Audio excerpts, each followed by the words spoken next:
Forex ટ્રેડિંગના નામે 56.92 લાખની છેતરપિંડી કરવામાં આવી. આરોપી વડોદરાથી ઝડપાયો. સુરત શહેર સાયબર ક્રાઇમ સેલે મોટી કામગીરી કરી અને ફોરેક્સ ટ્રેડિંગમાં નફાની લાલચ આપી લાખો રૂપિયાની છેતરપિંડી કરનાર આરોપીને વડોદરાથી ઝડપી પાડી કાયદેસરની કાર્યવાહી હાથ ધરાઈ છે.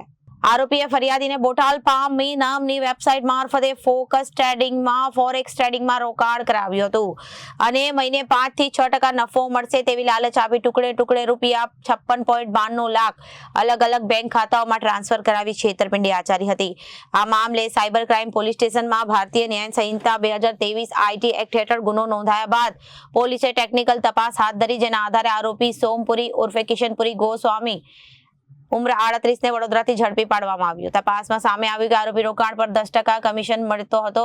દર મહિને અંદાજે 1.5 લાખ રૂપિયા કમાતો હતો. આ અંગેના અન્ય આરોપીઓમાં દીપક ગોસ્વામી દુબઈમાં રહેલો મુખ્ય સૂત્રધાર લવિશ ચૌધરીનો પણ સમાવેશ થાય છે. આરોપીએ દુબઈ અને બેંકોક સહિત કુલ 18 વખત વિદેશ પ્રવાસ કર્યા હોવાનું પણ કબૂલ્યું છે.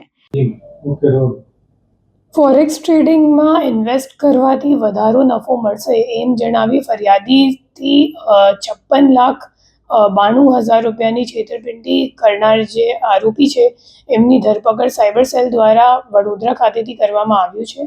એમાં ખરેખર જે ફરિયાદી છે એમનો એક ઓળખીતા વ્યક્તિ હતું વડોદરાવાળો.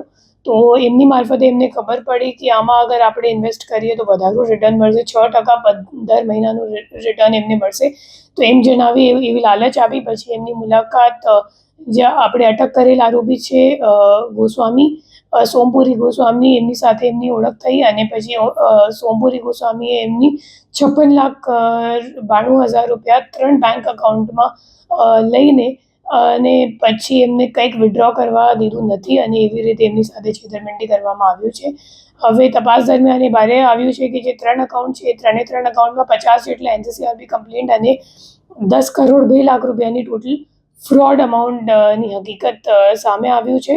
અને એના સિવાય જે નાસ્તા ફરતા આરોપીઓ છે એમાં જે મુખ્ય આરોપી છે લવિશ ચૌધરી, એમને ઉપર ઓલરેડી એક ઈડીનો ગયા વર્ષમાં મોટું કેસ કરવામાં આવ્યું હતું, જેમાં 400 કરોડ રૂપિયા ઈડી દ્વારા ફ્રીઝ કરવામાં આવ્યું છે. એમાં આપણી જે ફરિયાદી છે એમના પણ અકાઉન્ટ એમાં સંડોવાયેલ છે અને આપણી સુરત સાયબર સેલ દ્વારા ઈડી સાથે સંકલનમાં રહીને જે વિક્ટિમ છે એમને એમનો રૂપિયો પરત મળી જાય એવી આપણી પ્રયત્નો ચાલુ છે. Bureau report, Janadesh news.